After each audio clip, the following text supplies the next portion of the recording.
Welcome back. My name is Alex. And I'm Lindsey. And this is Save It for the Pod. Cue the intro. You should have this clip. I know, but I want it new every time. So cue the intro. Intro. Incredible. Welcome back to Save It for the Pod. This is a long intro.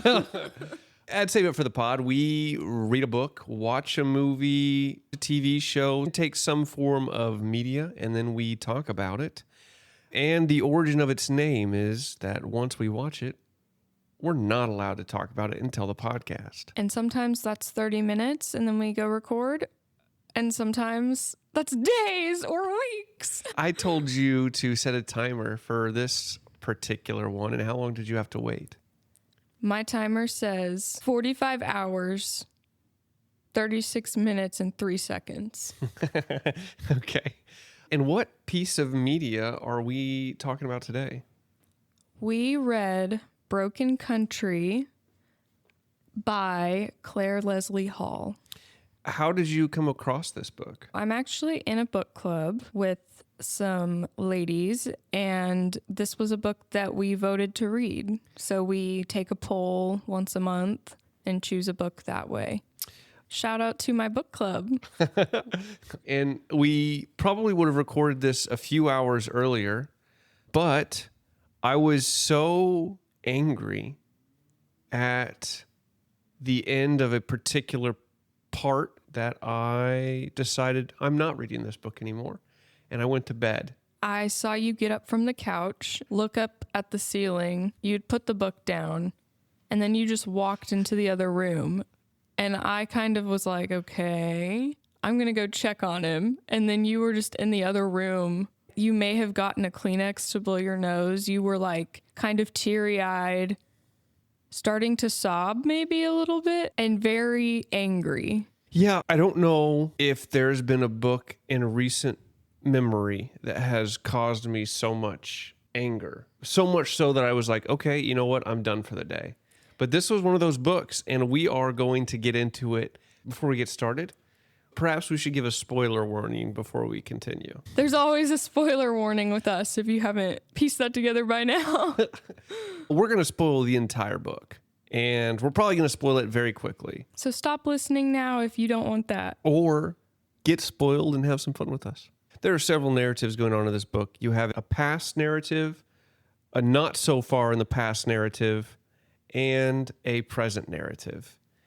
The book really jumps back and forth between these times in the past and then what's happening in the present. Each chapter takes you in a different place in terms of timeline. And ultimately, you can find this out in several ways. You can read the first page like I did, or you can read the cover insert like Lindsey did.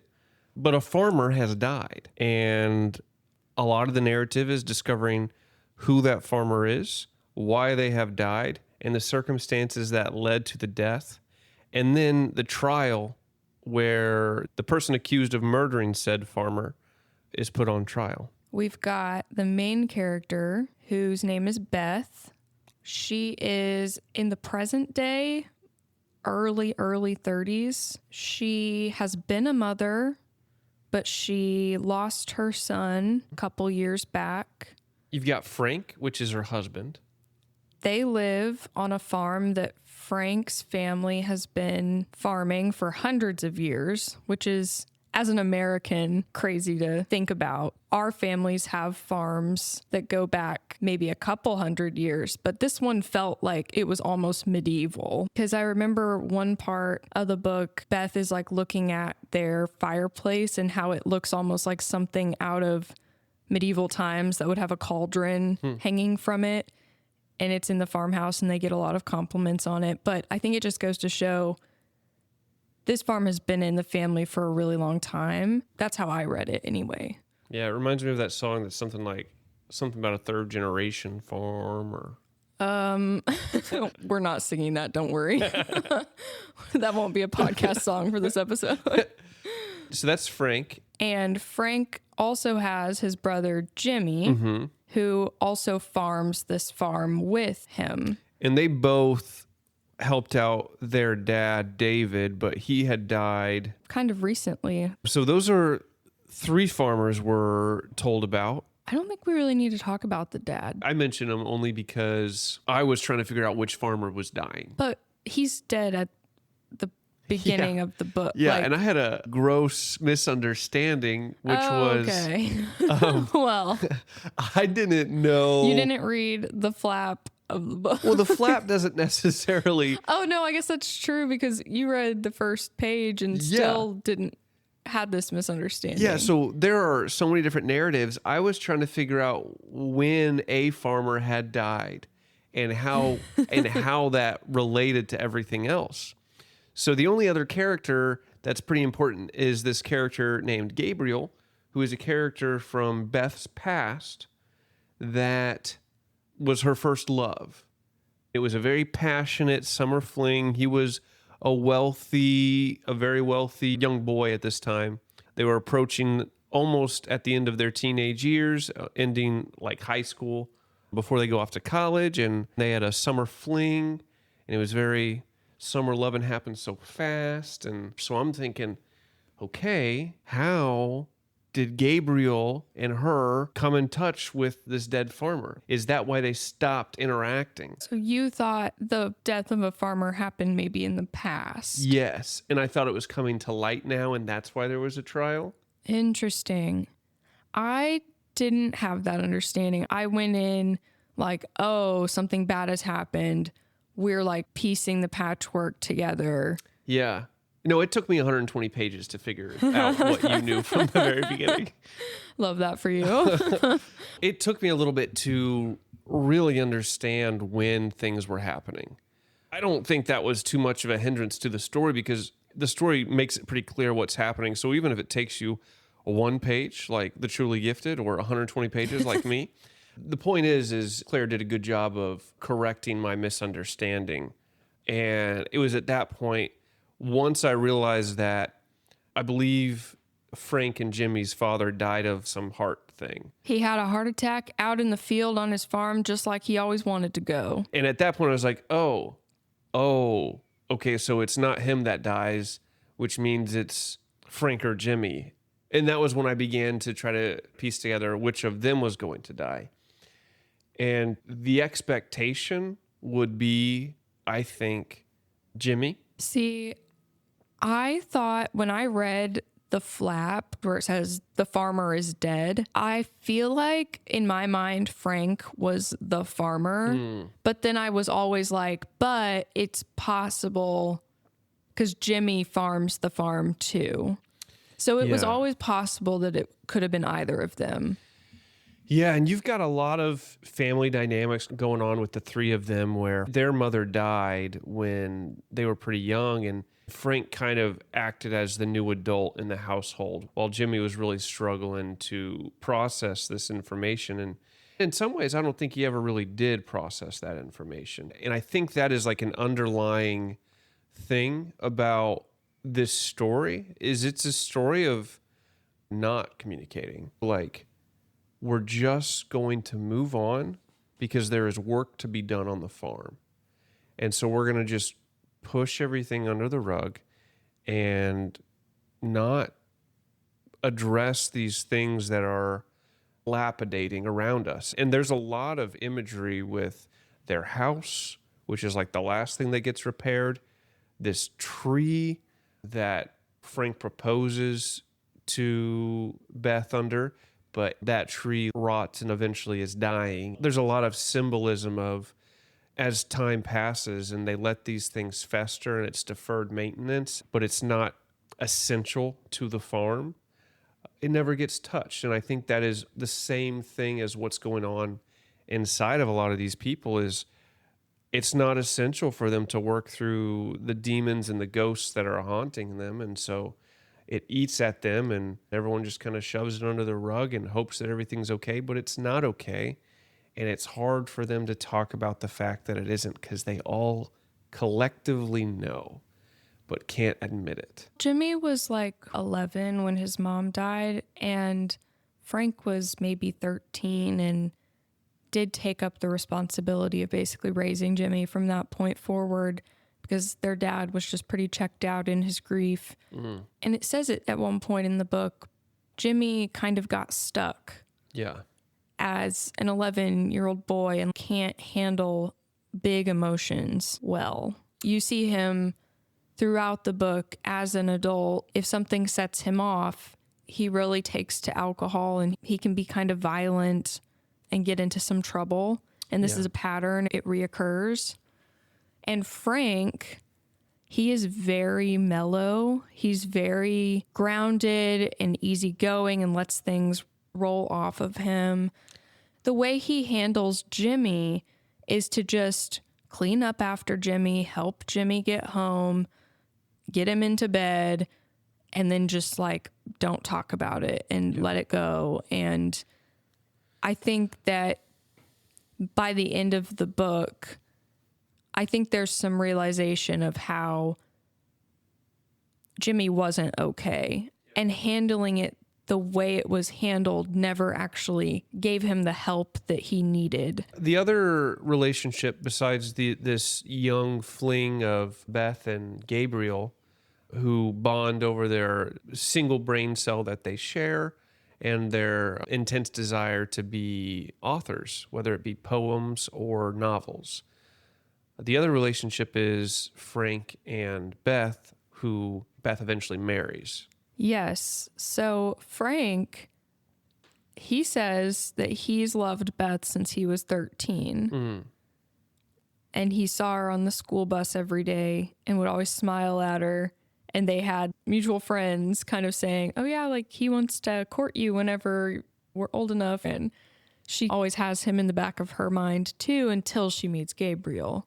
Right. I also think the timing of him being in love with Beth since he was 13, and that's when his mom died, is also kind of interesting. Was that how he coped with it? But it's a very steady, like from childhood commitment coming from Frank to Beth. And when he finally gets the courage to ask her, she's already met Gabriel. Dun, dun, dun. and so he gets off the bus that they're riding home on, which is where he asked her, and just walks home several miles. He doesn't come back to school too, and he just ends up working on the farm. So he's like, all right, Yeah. no reason to be here anymore. So Beth and Frank, we see them where they're at in the like real close past and potentially present. And we come to find out that they had a son, but he had died. And there's a lot going on with the death of this son and the way it's impacted everything. Their presence in the community, Jimmy's well-being, their marriage. So the death of a child, and I think he was 9 years old, is always extremely tragic, shocking, horrible. But the nature of how this happened, I think, compounded all of those things. Yeah, and you're not told for like half the book how he dies. But you do get some glimpses of some things, which is Jimmy and Frank sometimes feel like they wish they could have done things differently, and so does Beth, but they all say no one's to be blamed. And I was so curious, like, what do they mean when something could have been done differently? Like, what do they mean? And that is the point where I had to put down the book, is when I finally discovered what they meant. Basically, they're cutting down that tree. The big oak tree. That Frank proposed to her at. Right, which I also was looking at the cover of the book again, and I realized that that tree is like very prominently hanging over the house in that, like behind the house in that cover. And I saw it and I was like, oh, not the tree. Like, it's just funny how you don't know what a cover is telling you about a book until you've read it, and then you start to see like what they were doing with it. And so David, Frank, and Jimmy are all three farmers are out there getting ready to chop this tree down with Bobby, the little boy. Beth is busy and isn't able to be there to watch Bobby while they are chopping down this tree. And before she leaves, she is checking with them like, hey, I don't think Bobby should be out there with you while you're doing that. Like, you need to be careful. Like, he's just a kid. Are you sure? And they're just like kind of basically rolling their eyes at her like, oh, this woman, her silly anxieties, like, it's fine. Like, stop fretting so much. Everything will be fine. And then she gets home a little bit early and goes to see, and she's somewhat surprised that the tree is not down yet. So she goes out to see what's going on, and she sees Frank, she sees Jimmy, and she sees David, but she doesn't see Bobby, doesn't know where he's at. And they're about to fell this tree, and then she sees Bobby running, and then she, I imagine it's something that every mom sees, like, before anything bad's about to happen to their kid. It's like it's slow motion, like making eye contact with the child, and the child's like desperate for help, but there's nothing you can do. And then the tree crushes the child. And then that's when I had to put the book down and not come back to it till the next day. Because I was really angry at Frank, at Jimmy, at David, all these men who she trusted to take care of her son, and they promised that she would, and they were almost a little bit annoyed at her concern. And boom, her son dies, and the house has fallen at that point in a metaphorical sense. This peace and tranquility on the farm is gone. Jimmy and Frank are racked with guilt. She ends up leaving to go live with her parents for a little bit as she's trying to recover. And Frank just feels awful, and David dies a little bit later, and it's just a tough time. They come back together at some point, trying to repair their marriage, and the tree, even though it's fallen, the shadow of it is still drastically looming in what happened. And there's another scene close by this, I think it's a little bit before, talking about when Bobby was a kid, his class of like 12 people, because it's a small country little school, they all come out to the farm and learn how to shoot guns. And the relationship the farmers had with guns being a weapon with potential to cause harm. There was extreme caution, and there was a kid who turned the gun on the classmates as a joke and was very quickly reprimanded and punished, and essentially all the kids were kept safe. And then when you compare that to the way this tree felling occurred, there wasn't that same care, even though this was dangerous. And I thought that was very interesting, how brandishing something as a weapon versus something just being dangerous and it's not considered a weapon. The deaths by gun are probably far higher than the deaths by fallen tree. And so as a result, the care isn't the same. You're talking about the contrast between the level of high alert and caution the adults were taking when they were showing the kids how to safely handle firearms versus the amount of high alert caution those same adults took in felling this tree. Yeah. Which was also very dangerous. Yeah. I think there's a bit of a stereotype sometimes across men and women where like men do all these things and women worry about it. And I think it was so justified because like she should worry, because if so often you're not taking the caution that is necessary to ensure safety, that is a risk. And because they've been doing it for so long, they're more likely to take risks. Because usually the worst thing doesn't happen. Right. But this time it did. When the worst thing happens, everyone wishes they had used all the caution. Yeah. I think that's one thing you see in companies or even in law, where something bad happens and the result is a change in procedure, a change in law to try to prevent it from happening in the future. And man, they needed that bad. They needed that real bad. I was really angry at Claire for making me read that. um, I was just kind of taken aback by the type of man that Beth described Frank and Jimmy as, compared with what happened there, just didn't feel consistent.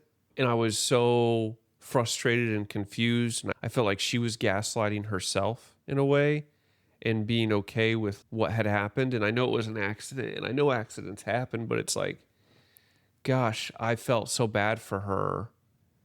And I don't know if their current situation reflected the agony I was feeling in that moment. So I can only imagine what it really felt like for them, you know? Yeah. What about you? What were you thinking when that happened? So you know that he has died, like the whole book. You're just not sure what happened.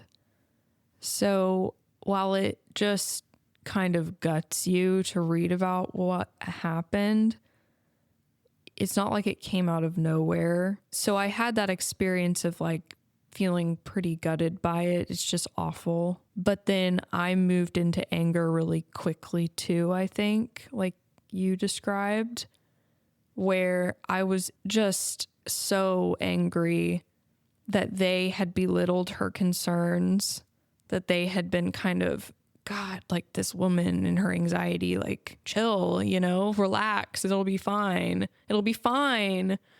And then the worst did happen. And it wasn't fine. And oh my God, Bobby was killed. Like, I was so angry about that. I think it's really tough when you raise concerns because your nervous system or whatever it is like, this is dangerous. I would feel better if I was ensured that there was some safety. And so you look to the people around you that you trust, and they just completely dismiss your concerns and say, hey, don't worry, we've got this. And then they don't got it. That's going to reshape how you view them a little bit. It's going to maybe just take them off of some pedestal where you were like, they do know best. If they're not concerned, I guess I shouldn't be concerned, and realize that they don't know everything. They can't prevent every bad possibility just by being experienced on a farm or whatever it is. You know, it's going to shuffle around your perspective. Yeah.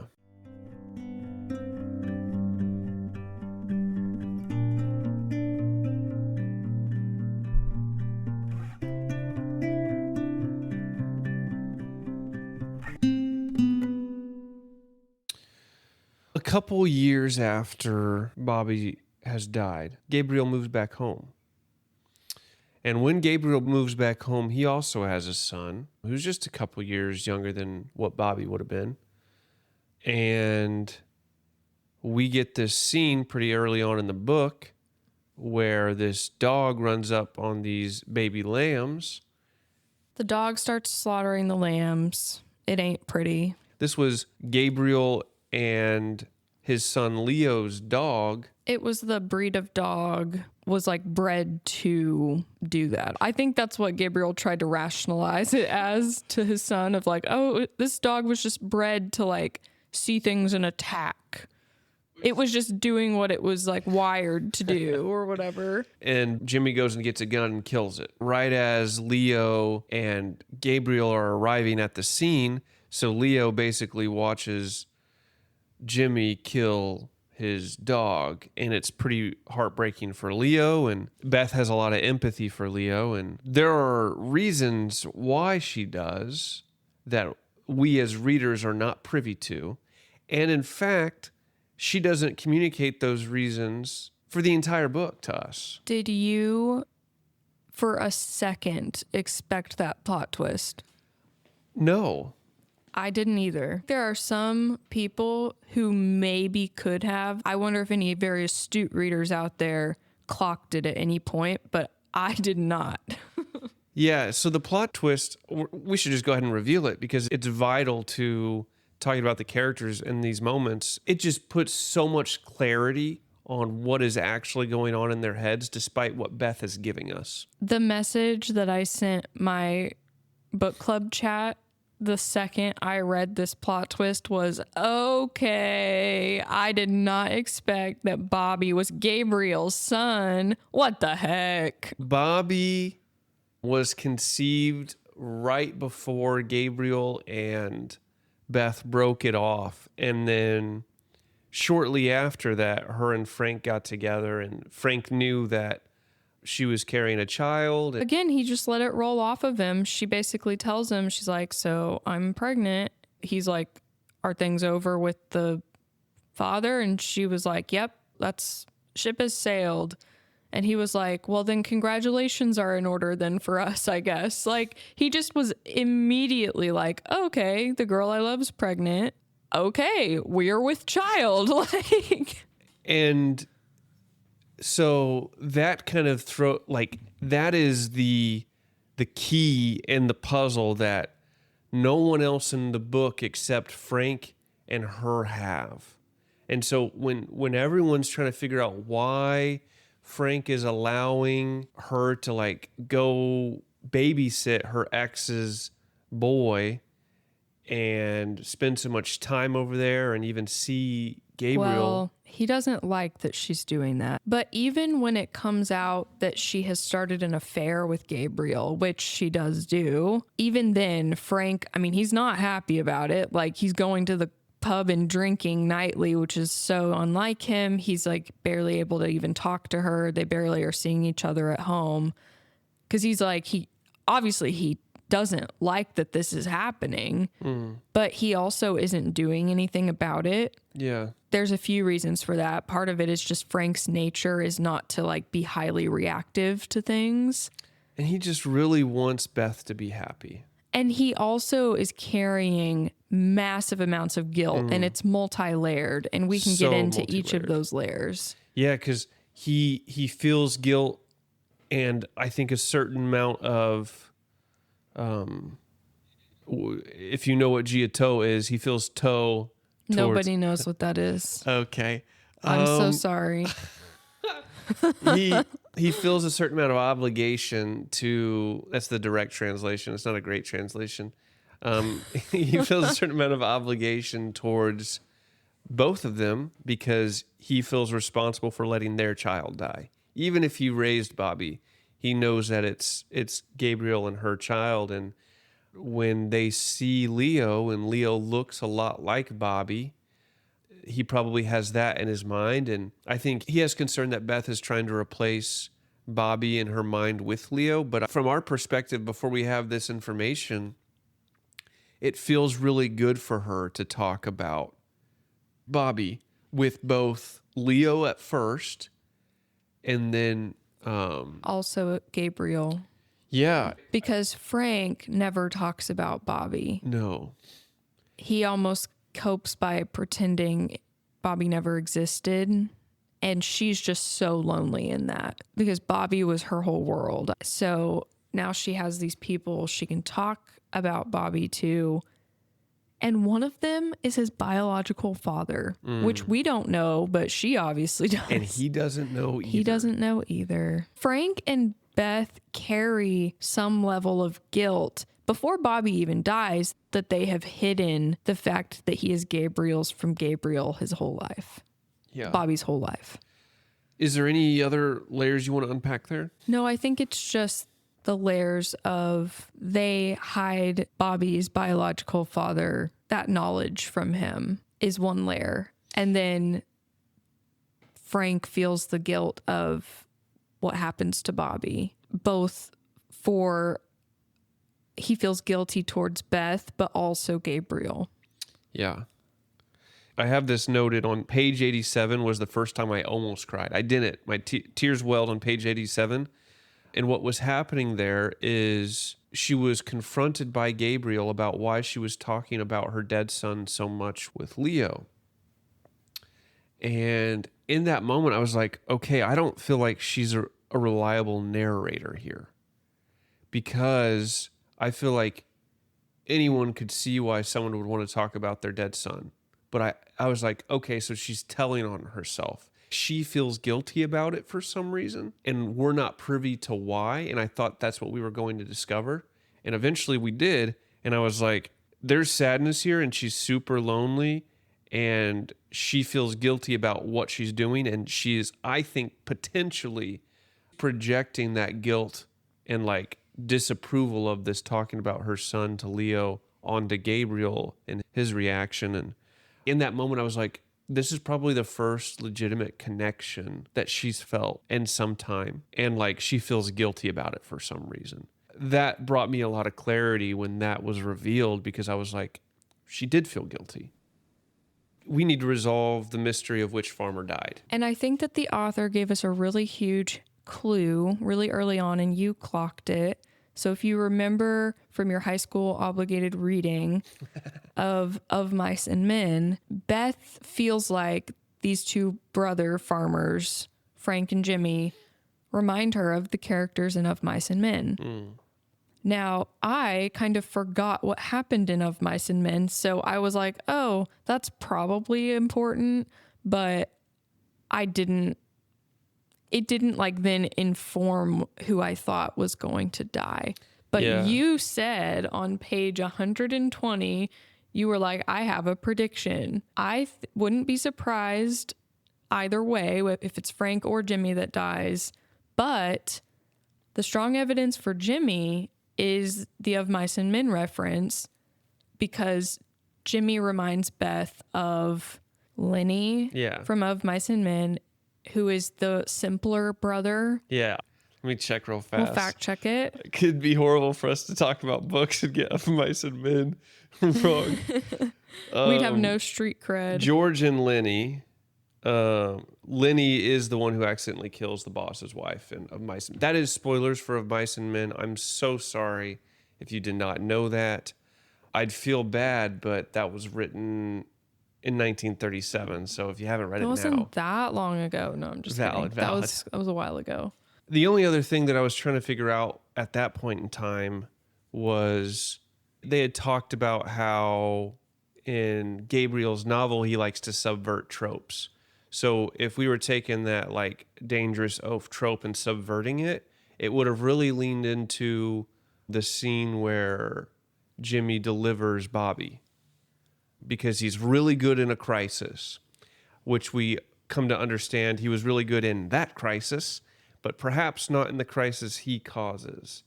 The legal system decides that Frank is guilty of manslaughter of Jimmy, but what actually happened was not that Frank killed him, but that Leo did. In a striking parallel to one of the opening scenes of the book, with Jimmy killing Leo's dog, who was kind of on a rampage. And a somewhat similarity to a child with a gun from the gun safety conversation from earlier, where a child has a gun and could have really killed someone. Guns are all around the farm, and no one keeps a lock on them, and ultimately Leo pulls the trigger.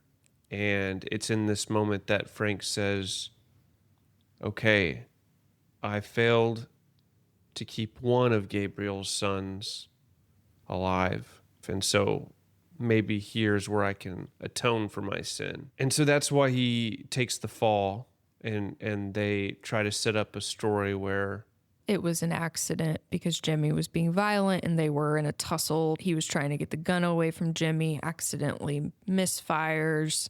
That's the story they come up with to protect the 11-year-old boy who actually pulled the trigger. I wish Jimmy could have gotten the help that he needed. I think that in his state, he was a real threat to the people around him. It's sad that he had to be, quote, like put down. I feel like he was failed. Right. So I felt sad, but also it was like, I mean, what do you do? I mean, it's sad the dog had to die, but he was violently attacking the sheep. Like, what do you do? I think the tragedy of Jimmy is we lost him halfway through his story. Yeah, and it's like his mom got in a tragic farm accident, died when he was 11. He gets permanently stuck there. This is the 1950s and 60s, so he doesn't get help mentally, right? and no one gets him help. And it gets worse when he is part of the reason another farm accident occurs with Bobby. There's a scene where he talks about how he thinks everyone would be better off without him. So it's not like he's unaware of his issues. Yeah. And I think that he's so aware of his issues, and that's why he doesn't propose to Nina for so long, because he thinks she deserves better. Probably. Yeah. It's just kind of like a tragedy begets tragedy begets tragedy situation. It is. Him and Frank both don't talk about their feelings well, and it seems like the only time they do is when they're incredibly intoxicated, and only Jimmy gets there. There's a lot going on, a lot of unhealth in that family, despite their activity in the community. So definitely a sad deal. We pour one out for Jimmy, and a lot could have been done differently that could have saved him. But here we are.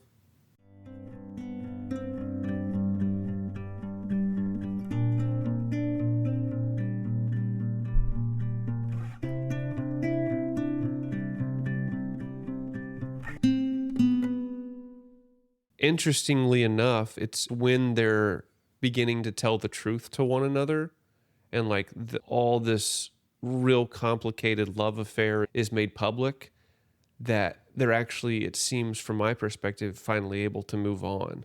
And so this concept of this festering silence and not talking about things being the thing that just crumples everything, the trial kind of turns that around and forces it to be talked about in a way that I think is very painful, very embarrassing, but very freeing to them in the long run. Yeah. In addition to that, Beth always had a very strong what if about Gabriel. I think because he was her first love, I don't think she ever fully got over that. And her son was his. There was always that piece of him that was still like with her. And then the son dies and it's not. It's almost like the most horrible thing, like the way that Jimmy ends up getting killed. And like, obviously Gabriel and Beth kind of blame themselves because it was their affair that really set Jimmy off in a very violent, like out of his mind kind of state of being. And he ends up dead because of all this. I don't know if it's partly just that like that is the most horrible thing to feel guilty about, and if that's what finally caused Beth to be able to just move on and seal away the feelings for Gabriel, because it's like, it doesn't matter that I might love you, like this just can't, it's over forever, like it forever. Yeah. Chapter, book closed. And I think that's really, really heartbreaking for Gabriel. It's not what he wants. Before Bobby even dies, you see how she's not over Gabriel and kind of has that door open in her mind a little bit, because while Bobby's still alive, there's a point where Frank kind of hints at like, do we want to try for another? Like Bobby's 5 years old now, like he's getting older. Do we want to have another baby? And she's kind of like, basically no, like she doesn't feel ready to. She just like really wants to cherish the time with Bobby and doesn't know how a second child would like take her away from Bobby. Frank had a really graceful reaction to that. He was just like, no, you're right. That makes perfect sense. Like things are perfect the way they are. Why would we change that? And then you realize, by the end, Bobby's not even his. Bobby's not even his. Bobby is biologically the son of Beth's first love that Frank knows she's like hasn't fully ever gotten over. And he still reacts super gracefully to her being like, no, I don't want to have a kid with you. I really just want the one that I had with him. Then Bobby dies. We know that. By the end, everything's like Jimmy has died. Everything, like they're awaiting trial. Their whole world has splintered. But she chooses Frank. She chooses to fully close the book on Gabriel. and be like, no, I'm committing to my husband, to whatever there is left to rebuild of our lives. Like, I have to. And then starts trying to have a child with Frank. Yeah. And I think that's really telling, that we see that she was fully ready to commit to Frank, that she's opening herself up to the idea of having a child with him, because before that just was like not something that she seemed to want. Yeah, I think that revelation at the end does really put that in perspective in a different light. In this theme of the truth will set you free, later on, there's another character, Nina, who is Jimmy's wife of 7 days or something to that effect. Girlfriend of like 5 years, but they had gotten married like 7 days prior to this shooting. So her relationship is pretty much ruined with Frank and Beth after the death of her husband. But she eventually comes back to them because when Leo gets older, Leo tells her what really happened. And then it's like this truth helps repair a little bit the relationship that was lost in that group of people. And it's just so interesting how the truths we hide to save people also harm people in such severe ways. Sometimes those secrets fester and hurt people in the long run when, like, I think Jimmy would have been a little bit more understanding of the situation had he known about Bobby being Gabriel's child the whole time. Had they collectively as a family talked out this traumatic experience, I don't know if Jimmy would have overreacted here. Just a lot of heartbreak, a lot of tragedy. It's a rough deal.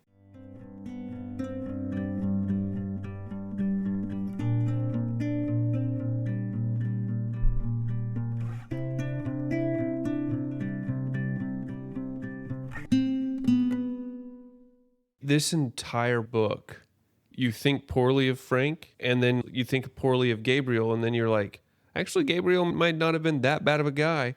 And then you're like, actually, Frank might be the greatest man of all time.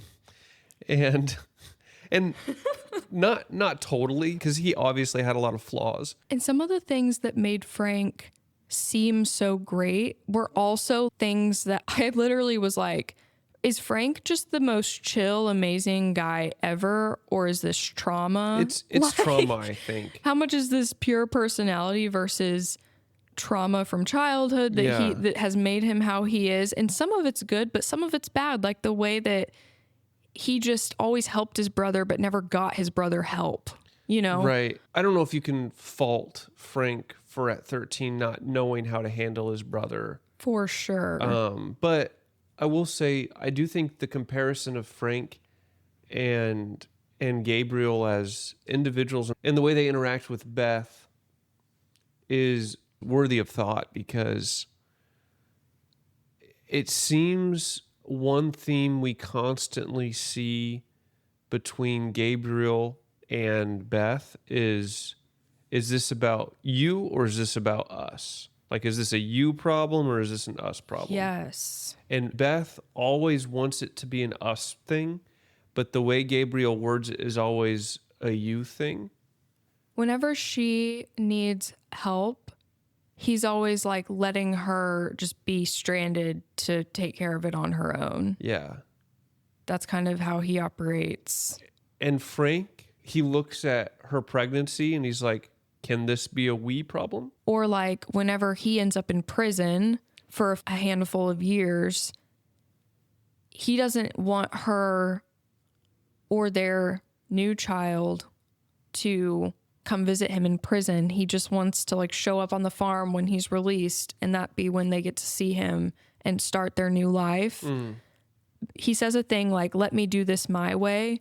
And he will just like put the entire weight of the world on his own shoulders sometimes. Like, right. So that's another way that he does that. He will either help her or fully take it and carry it. And we see him do that when he takes the fall for the murder of Jimmy as well.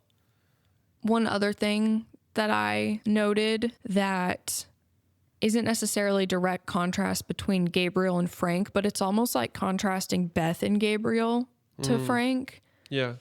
I was reflecting on what caused Beth and Gabriel to break up and then never reconcile to begin with, because so much pain and heartbreak and all of these horrible things that ended up ensuing in their lives are because they didn't just reconcile because they loved each other so deeply and didn't reconcile when they were really, really young.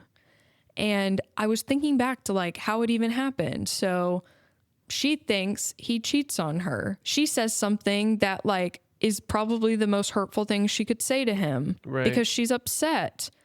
He is very hurt by one of the most hurtful things she could have said to him, and then doesn't clear up the misunderstanding that he had not cheated on her.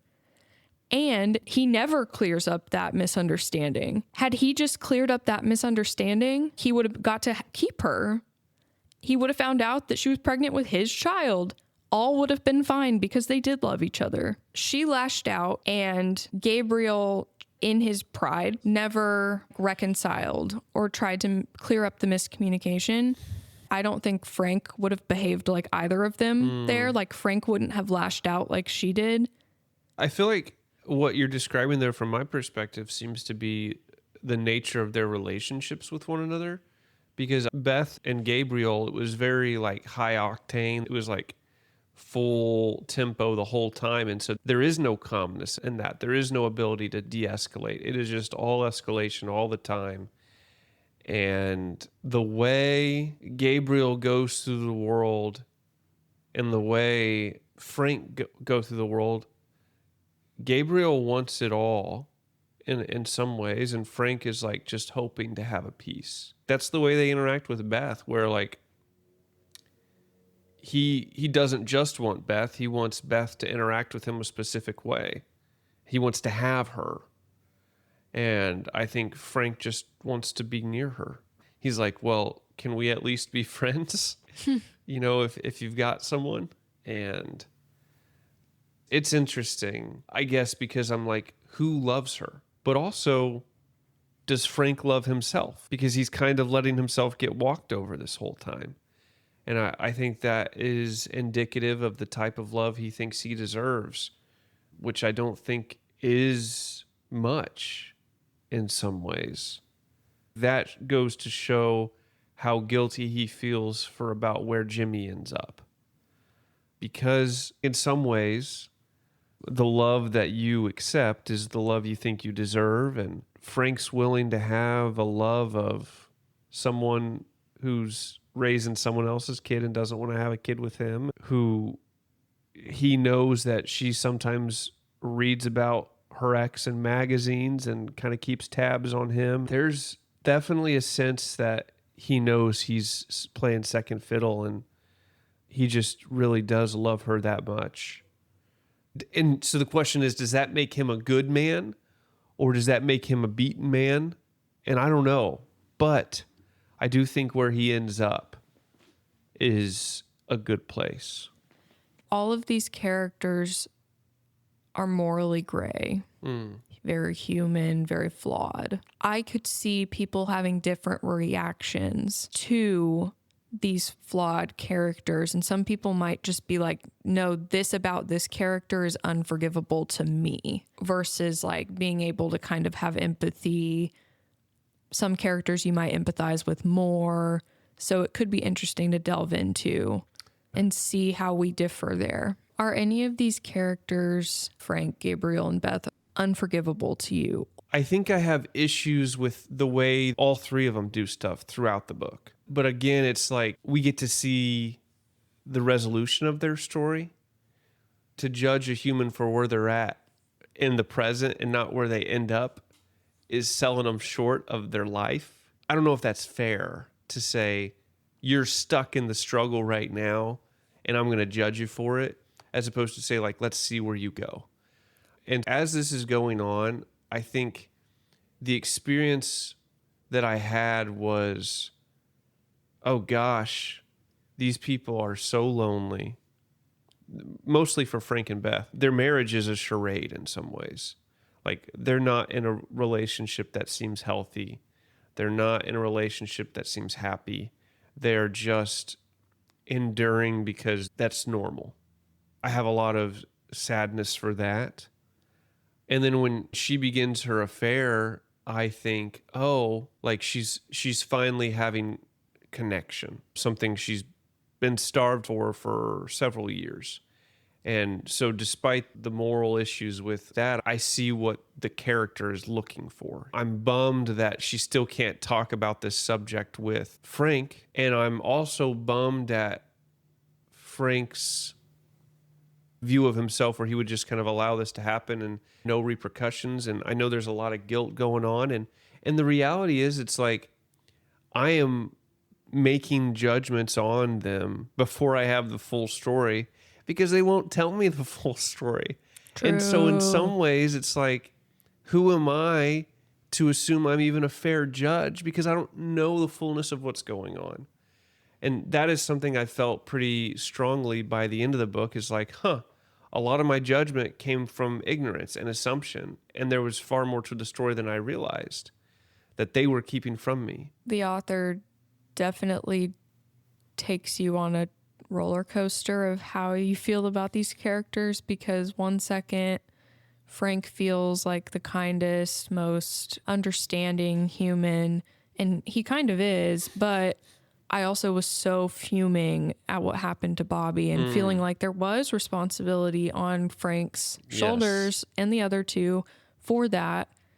And I was so mad at them for that. And I understood why Beth would blame him for it too, a little bit. And you never like to see someone cheating on their spouse. Like, she was making these decisions, and it was like constant. She would be like, and we both knew I shouldn't do this, but we both, like, I knew I was going to keep doing it. And it kept going down the road that led to her affair. And it's like, I kind of understand why she did the things she did. And she was just so, like, emotionally starved and just in a pretty desperate state after Bobby died. I really don't think she would have had this affair had Bobby still been alive, because she just loved Bobby so much. Yes, she's always had this kind of open book yearning for this first love of Gabriel, but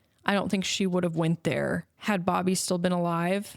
I think the author says something there at the end that supports that claim. I notated that thought because part of the affair, like, yeah, she loves Gabriel, whatever, but it was partially that she was desperate to feel like she was in a family of three that wasn't broken, where the child was still alive.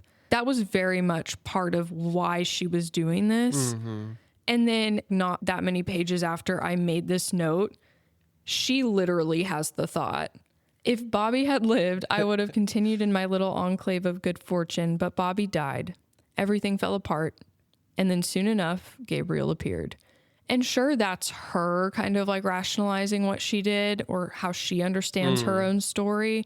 And I know she's not a reliable narrator. None of us are in our own lives. But it was funny that I had that exact thought and then she had that thought. And then it is frustrating that Gabriel didn't stand up for Beth at times when he needed to, that he didn't reach out to clear up the cheating misunderstanding when he should have, that he tries to start up an affair with a married woman like years later. Like, yeah, lots of issues there, but I also can sympathize with, like, well, she was his true love. Like, he didn't really love the woman that he ended up marrying, and that set their relationship up for heartbreak too. And I remember one quote that he said that I thought was really a key piece of this book, and especially of Beth and Gabriel's stories, is it's an awful thing when the love between you is uneven, which is kind of the case in both of their marriages that they get into at a really young age. It's just sad that they both married other people that they weren't in love with in that way. But that was really convenient at the time. Yeah. Like while they were still in love with each other, they married other people, and they were really, really young when they made these decisions. And these decisions really set them up for unhappiness and to hurt their partners. And it's just crazy that the decisions we make at such a young age can splinter our lives down the road. Yeah. And I even made the note that, and they did this when they were so young. That's crazy. And then it was funny because this was another instance that like the book read my mind a few pages later, because then there's a scene of Beth looking at her wedding photo with Frank. Yes. And she literally has the thought that we look preposterously young, it seems to me now, little more than children. So that felt like a key part of this book to me. I think it helped me have a lot of empathy for these characters, even though they were like deeply hurting the people around them and even causing situations where like people were actually getting killed. So what do you feel like the biggest lesson that these two learned? She finally closes the door fully on something she had always left propped open, which never allowed her to fully invest in her marriage. And everything falls apart to the point that her and Frank are so at rock bottom. This is like before his trial and guilty charge even. This is before he's even put in prison for a handful of years. But I remember they have a moment of seriously questioning, like, what is the point of even being here anymore, of being alive when everyone you love is gone? Look at the state of our lives, at what has happened. What is the point? And they kind of settle on, well, someone needs to be here for the farm. It's been in our family for hundreds of years. And it's like, okay, I'm glad they had a reason to stay alive, right? So they're at total rock bottom. But from the ashes of their lives burning down, she decides to commit finally, I think, to close the old book and to build a life with the new from those ashes. And I think that they do that. And I think their ending is really satisfying because of that. Yeah.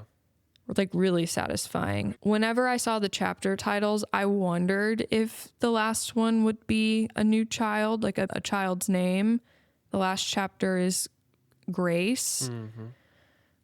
And boy, these characters, I could understand if some people were reading this book and were just like, I just can't with some of these decisions that these characters make, or a particular character, and just maybe DNF the book, or I don't know, like just never forgive. I wanted to DNF yesterday night after Bobby died, but I will say I was incredibly satisfied with the resolution. Yeah, I think that Grace, the author, gives these characters a lot of grace in how she wraps up That's their 2 weeks stories. in a row, folks. And so Beth deciding to commit to her marriage, commit finally to Frank, have this child with him,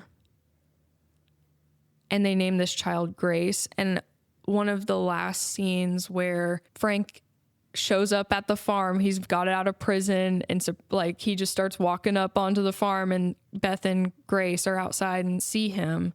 And Grace has never met him in person. She's seen a picture, but that's it. And, you know, who is that, Mom? And she's like, well, don't you know who that is? And then just Grace's immediate, Daddy, and like takes off running after her father, who she's never met, as only a 5-year-old can do. But these two characters are extended grace into their completely broken lives. A child extending it to them almost. So I thought that scene was really beautiful. She just takes off and running into her father's Full arms. acceptance of the man that is her father. Yeah, and then hugs her father, and then they turn and hold their arms out to Beth to come join them, to run to them and into the hug. So it was like then they were extending the grace and like welcome to Beth too, who was a character who was deeply flawed, made some really decisions that hurt so many people that led to Jimmy's death, who they loved. Like that was her brother-in-law. And we just see this beautiful picture of we've extended grace. So that was very satisfying to see. And I think like Beth's father is a really interesting like side character who doesn't take up a lot of space in this book, but he seems to like he's watching this take place at the end and is or pretending not to watch, but definitely watching this family scene play out. And I think that he's a character who I think has always had a lot of grace for Beth, maybe. Yeah.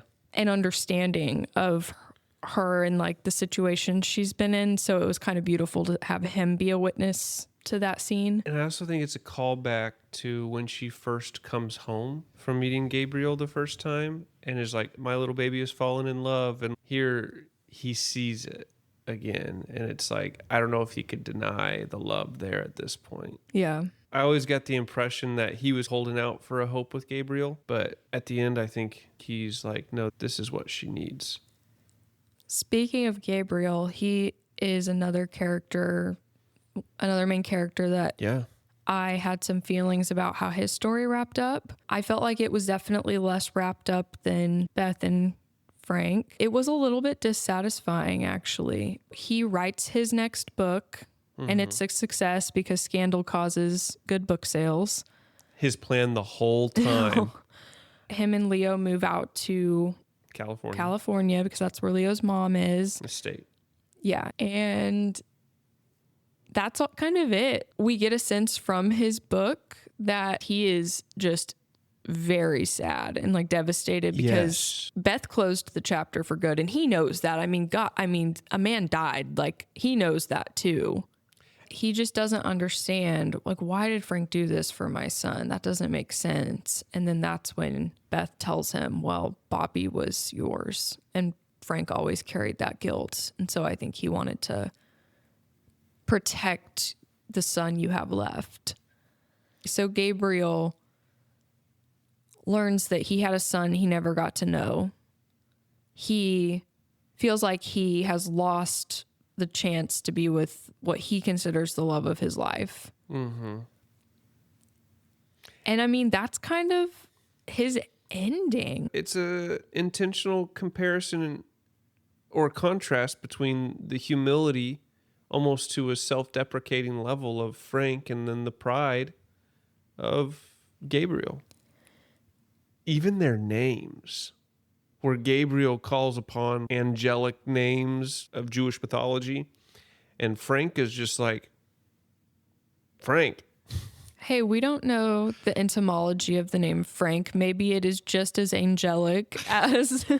Etymology of Frank. What are you The finding? word Frank means honest. Oh, that's literally the word Frank. Honest, direct. That's so true, though. The name Frank, a short form of Francis or Franciscus, meaning a Frenchman. It was also used to represent free or independent. Okay, so it's not angelic. No. Okay, fair. Perhaps fitting that his ending feels a little bit sad, because I think if I blame someone the most, looking back at, yes, Beth hurt him, lashed out and said something hurtful, but then he just like let that cause him to let her go, to not clear up the misunderstanding, to never reach out. And to me, I'm like, bro, like, you missed your chance.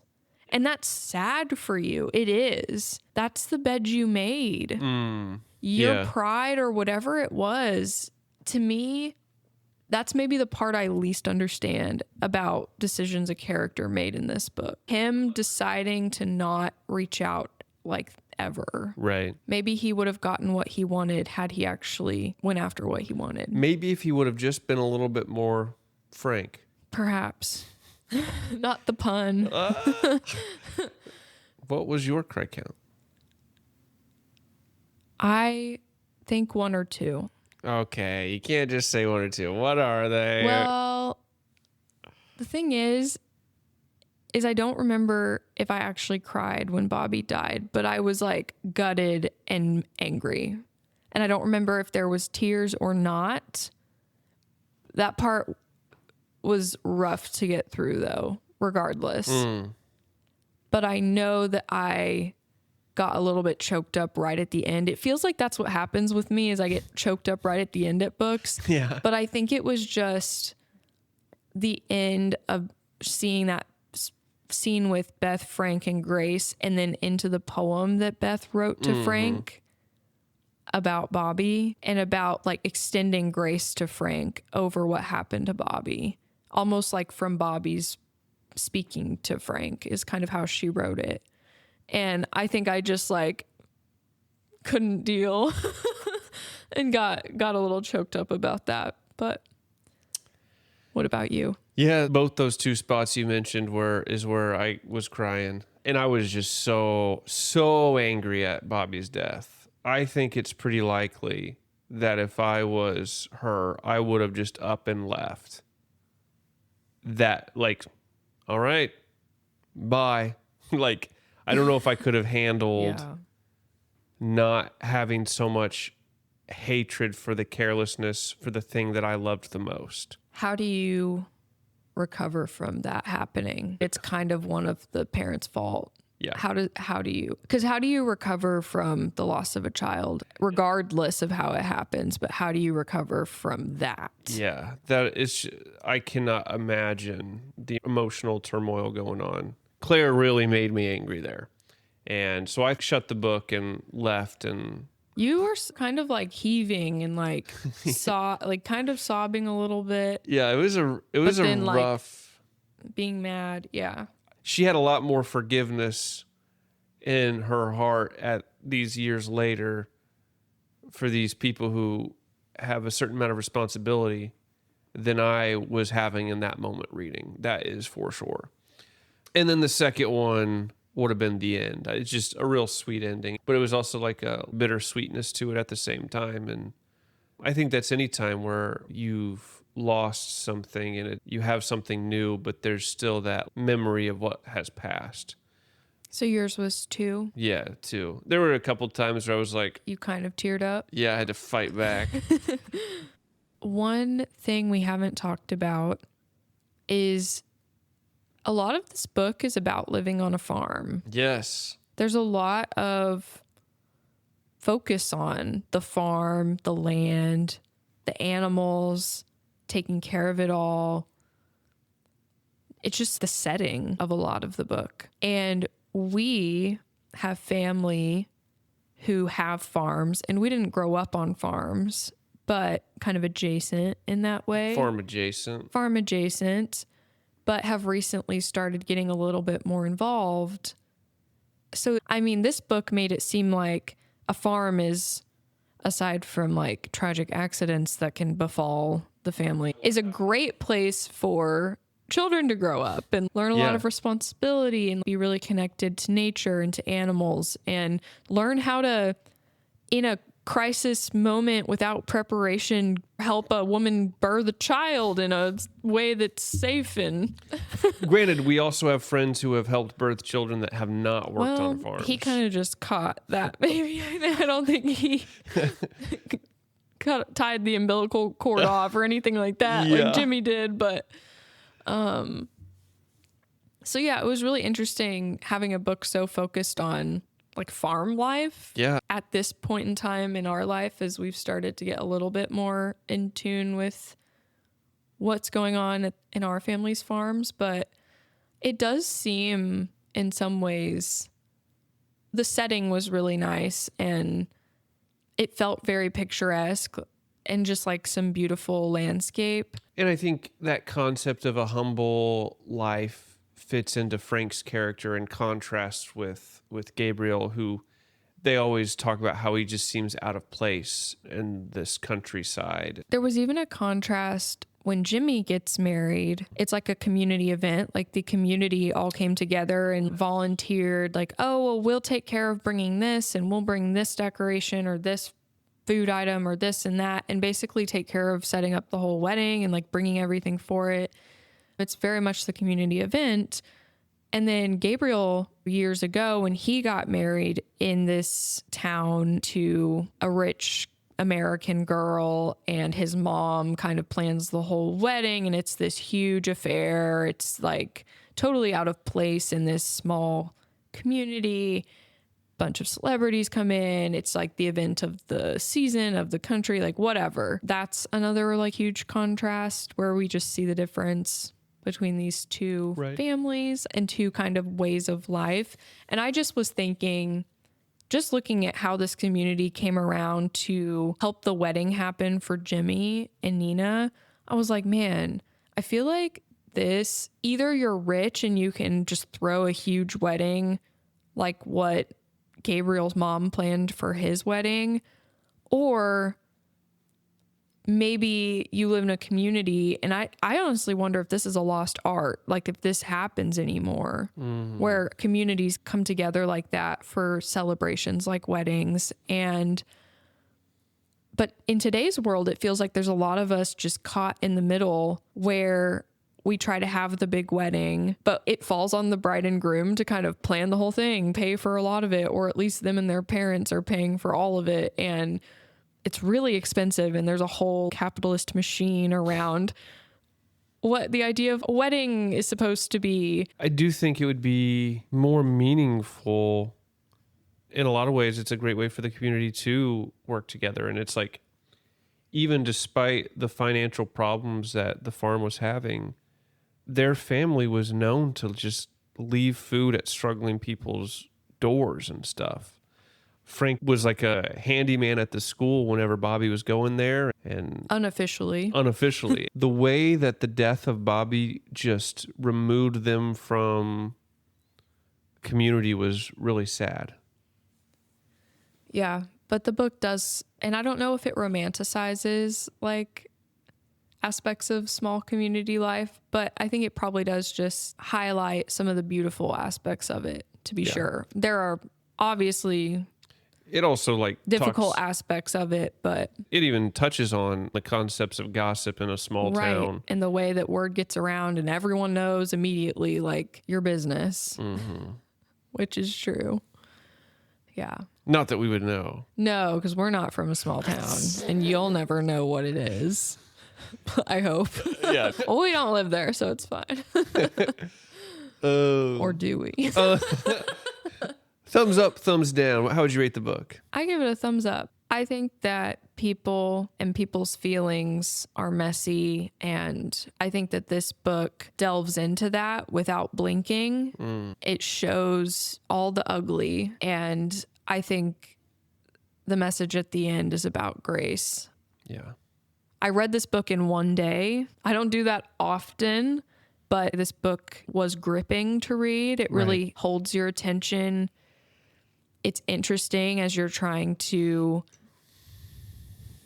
piece together what has happened while also going on this roller coaster with these characters and rooting for them at the end. And I don't know about you, but I really hope that happiness is what lays on the horizon for Frank and Beth and Grace in their fresh start.